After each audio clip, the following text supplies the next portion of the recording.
Hello friends, कैसे हैं आप सभी। आज मैं लेके आई हूँ टॉपिक जीआई ट्यूब्स के बारे में। GI tubes means gastro intestinal tubes के बारे में, जिसको हम अनदर नेम हम और भी क्या बोलते हैं, राइल्स ट्यूब। क्या बोलते हैं? Ryle's tubes. राइल्स ट्यूब्स क्या होती हैं? जो ट्यूब फीडिंग होती है, मतलब जीआई ट्यूब्स, मतलब कोई भी पेशेंट है जो अनेबल है मतलब माउथ से लेने के लिए, तो उसको हम क्या करते हैं, ट्यूब फीडिंग स्टार्ट करते हैं।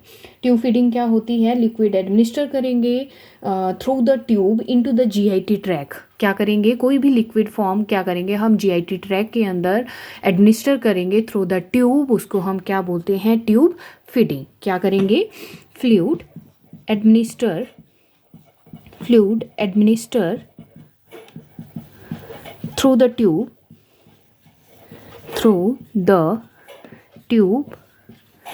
into the GIT tract। उसको हम क्या बोलेंगे? Tube, known as tube feeding या फिर गैस्ट्रिक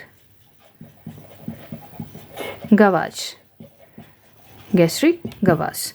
ओके, वैसे तो नॉर्मली पेशेंट ओरली ले लेता है, लेकिन कुछ इंडिकेशन होती है जिसमें पेशेंट ओरली नहीं ले पाता। वो क्या इंडिकेशंस होती हैं? What are the main indication जो होती है वो क्या होती है इसके, जिसके लिए हमें पेशेंट को क्या करना पड़ेगा?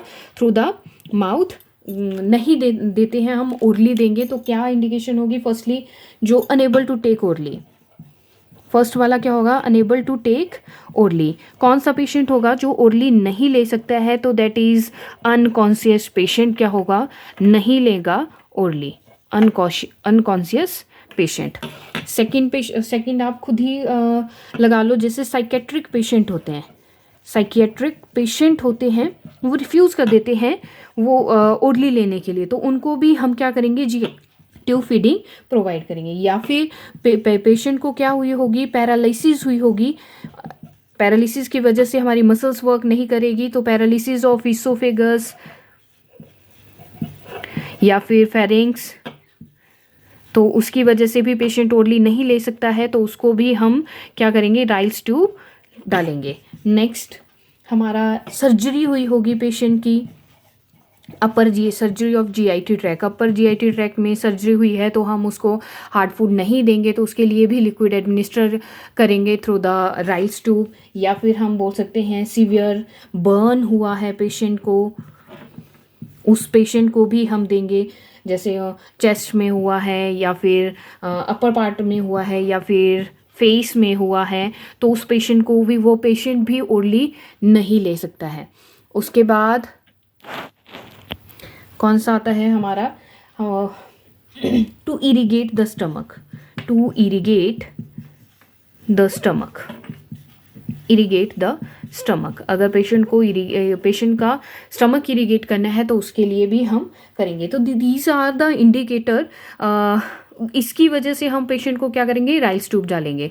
ठीक है, जीआई ट्यूब्स, जिनको हम अदर नेम क्या बोलेंगे? Ryle's tubes. राइल्स ट्यूब क्या होती हैं? जो फ्लूइड एडमिनिस्टर करती है हमारे जीआईटी ट्रैक के अंदर थ्रू द ट्यूब। उनको हम क्या बोलेंगे? ट्यूब। उसको हम क्या बोलेंगे? ट्यूब फीडिंग या फिर gastric gavage. What are the main indication? क्यों हम पेशेंट को ट्यूब फीडिंग कराते हैं? जो पेशेंट ओरली नहीं ले सकते हैं, फॉर एग्जांपल अनकॉन्शियस पेशेंट होते हैं, ओरली नहीं ले पाते हैं, उनके लिए हम क्या करेंगे? जो वेंटिलेटर्स पे होते हैं उनको हम क्या करते हैं? ट्यूब डालते हैं, राइल्स ट्यूब डालते हैं। या फिर साइकेट्रिक पेशेंट है जो रिफ्यूज़ कर रहे हैं फूड को, फॉर एग्जांपल एनोरेक्सिया नर्वोसा वाले पेशेंट होते हैं, वो क्या करते हैं? मना करते हैं कि हमने खाना नहीं खाना है, तो उनके लिए भी हम क्या करेंगे? ट्यूब फीडिंग स्टार्ट करेंगे। नेक्स्ट, पैरालिसिस हुई है पेशेंट को, फॉर एग्जांपल ईसोफेगस की या फेरिंक्स की, तो अनेबल टू स्वेलो कर रहे हैं, तो उसके लिए भी हम डालेंगे। या फिर लास्ट वन हम जिसको और भी क्या बोलते हैं? डिस्फेजिया, डिफ़िकल्टी टू स्वेलोइंग या फिर पेनफुल स्वेलोइंग होगी, तो उस पेशेंट को भी हम राइल्स ट्यूब डालेंगे। या फिर सर्जरी हुई है पेशेंट की, तो उसके लिए भी हम क्या करेंगे? ट्यूब फीडिंग करेंगे। या सीवियर बर्न हुआ है फेस के अंदर या चेस्ट के अंदर, तो उसको भी राइल्स ट्यूब डालेंगे। या फिर इरिगेट करने के लिए, स्टमक को इरिगेट करने के लिए हम क्या करेंगे? राइल्स ट्यूब को इंसर्ट करेंगे पेशेंट को और उनको ट्यूब फीडिंग स्टार्ट कर देंगे। ओके, नेक्स्ट वन आपका आता है हमारी types of tube feeding. types of tube feeding. What are the main types? Tube feeding के कौन कौन से टाइप्स होंगे? तो अकॉर्डिंग टू इंसर्शन साइट होते हैं ये। According to insertion site means कहाँ तक जारी है उसके अकॉर्डिंग हमारे टाइप्स होते हैं इंसर्शन साइट के अकॉर्डिंग। फर्स्ट हमारा आता है that is NG tube. First क्या आएगा हमारा? NG tube. NG name suggest कर रहा है, आप सभी ने पढ़ा होगा, that is nasogastric. Nasogastric tubes insert into the left याद रखना हमेशा लेफ्ट नॉस्ट्रिल के अंदर ही हम इसको इंसर्ट करेंगे। बिकॉज क्या होता है, हमारा जो राइट साइड होती है उसके अंदर सेप्टम जो होता है वो सेप्टम जो होता है वो कर्व शेप में होता है, और उसकी वजह से उसकी वजह से हम राइट साइड में नहीं डालते हैं, तो हम कौन सी साइड में डालते हैं? लेफ्ट साइड में। ठीक है, फर्स्ट टाइप कौन सा होगा? अकॉर्डिंग टू इंसर्शन साइट होता है, तो फर्स्ट वन हमारा क्या होगा? को क्लियर नहीं हो रहा होगा। फर्स्ट वन हमारा क्या होगा? That is NG tube. NG tube means nasogastric tube. Nasogastric tube जो हम नोज से लेके इंसर्ट करेंगे स्टमक तक, तो फर्स्ट वन क्या होगा? Left nostril. नॉस्ट्रिल में हम उसको डालेंगे। बिकॉज क्यों डालेंगे लेफ्ट में? क्योंकि जो राइट साइड होती है उसमें जो सेप्टम होता है वो क्या होता है? कर्व शेप में होता है। सेकेंड वन आती है आपकी that is OG tube. Name suggest कर रहा है, OG means orogastric tube. Orogastric tube means हमारी माउथ से उसको हम क्या करेंगे? इंसर्ट करेंगे। Next one that is NG tube, ND tube, ND tube, ND tubes that is नेजोड्यूडेनियम।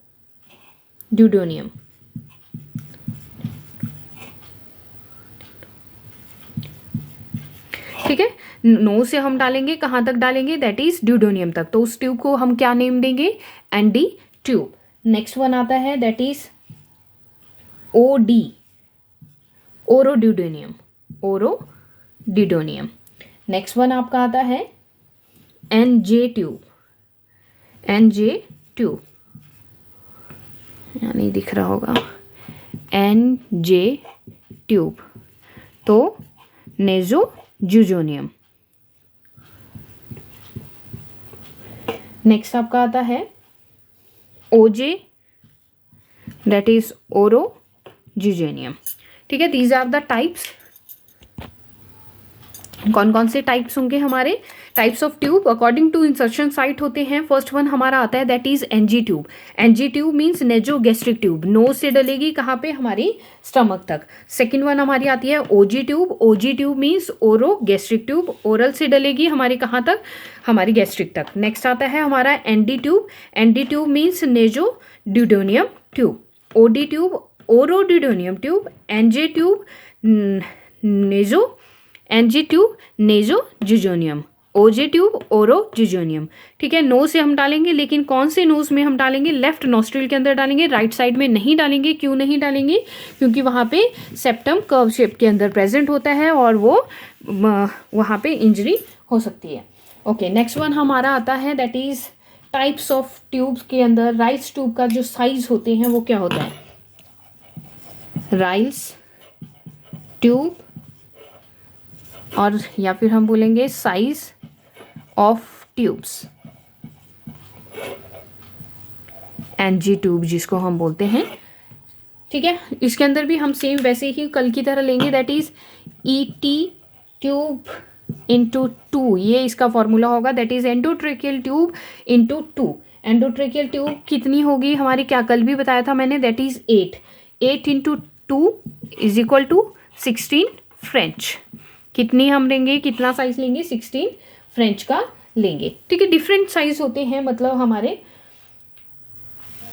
उसके बाद कलर कोड हम पढ़ेंगे, जिसके अंदर जैसे हमारी जो एनजी ट्यूब, फोले कैथेटर होता है, सक्शन होता है, ये सेम होते हैं। NG tube, Foley catheter and suction catheter, इनका जो कलर होता है वो और जो साइज होता है वो क्या होता है? सेम होता है। उसके बाद हम स्टार्ट करते हैं। ठीक है, हमें पता होना चाहिए कि जो हमारी ईटी ट्यूब होती है उसका कितना साइज़ होता है, जो ईटी ट्यूब होती है उसका कितना साइज़ होता है। फॉर एग्जांपल हमारे जो न्यू बॉर्न होते हैं उनके अंदर डिफरेंट साइज़ होता है। फॉर एग्जांपल 2.5 mm, हमारे न्यू बॉर्न के अंदर कितना साइज़ लेना चाहिए हमें, कौन सी ट्यूब का कितना साइज़ लेना चाहिए, 2.5 mm। और 3 मंथ का अगर बेबी है, 3 मंथ के बेबी के अंदर हम 3 mm की ही ट्यूब लेंगे। 6 मंथ का बेबी है तो उसके अंदर हम 3.5 mm का लेंगे। या फिर उसके बाद हम आ जाते हैं 2 ईयर्स 2 से 3 ईयर्स तक का जो बच्चा होता है उसके लिए हम 4.5 mm का लेंगे। उसके बाद आते हैं हमारे 5 ईयर्स के बच्चे। 5 ईयर्स में लेते हैं हम 5 mm, same size same year. उसके बाद जो 6 ईयर्स का होगा उसके अंदर 5.5 लेंगे। उसके बाद 8 ईयर का होगा उसके लिए हम 6। उसके बाद 8 हो गया। फिर उसके बाद आता है हमारा 10 ईयर्स का जो बच्चा होगा उसके लिए हम 6.5 mm की ट्यूब लेंगे। उसके बाद जो अडल्ट होते हैं उसके अंदर हम 8 लेते हैं। मेल के अंदर 8.5 भी वेरी कर जाता है और जो फीमेल होती है उसके अंदर 7.5 to 8 mm का साइज़ हम लेंगे। ओके, एंडोट्रेकियल ट्यूब के जो साइज़ होते हैं वो डिफरेंट होते हैं। न्यूबॉर्न के अंदर हम 2.5 mm की लेंगे, 3 मंथ के लिए 3 का लेंगे, 6 मंथ वाला जो बच्चा होगा उसके लिए 3.5 mm का लेंगे, और जो 2 से 3 ईयर्स का बच्चा होगा उसमें 4.5 mm का लेंगे, और जो 5 ईयर का होगा उसमें 5 mm का, 6 के लिए 5.5 mm का साइज़ लेंगे, और 8 ईयर का जो बेबी होगा उसके अंदर 6 mm का, और 10 ईयर का जो बेबी होगा उसमें 6.5 mm। अडल्ट के लिए 8, 8.5 एंड फीमेल के लिए वेरी करता है 7.5 to 8 mm। उसके बाद जो इसमें नोट डाउन कर लेना कि जो हमारी एनजी ट्यूब होती है, फोले कैथेटर होता है, और हमारी जो सक्शन कैथेटर होता है, सक्शन जो कैथेटर होता है उनका जो कलर साइज जो होता है, कलर एंड साइज जो होता है वो हमेशा सेम रहता है, हमेशा सेम रहता है। ओके, तो ईटी ट्यूब राइल्स ट्यूब के लिए कैसे हम वो करेंगे, तो दैट इज़ हम क्या करेंगे, ईटी ट्यूब का जो फ्रेंच कितना लेंगे, इंटू 2 करेंगे, मीन्स 16 फ्रेंच की लेंगे। जो इनर डायमीटर होता है दैट इज़ 8, और जो आउटर डायमीटर होता है दैट इज़ 16, और इसका फ्रेंच जिसको हम बोलते हैं। उसके बाद साइज़ आपको अभी बताया मैंने कि हम न्यूबॉर्न से स्टार्ट करेंगे जो 2.5 से स्टार्ट होगा। उसके बाद हम लेते हैं कलर कोड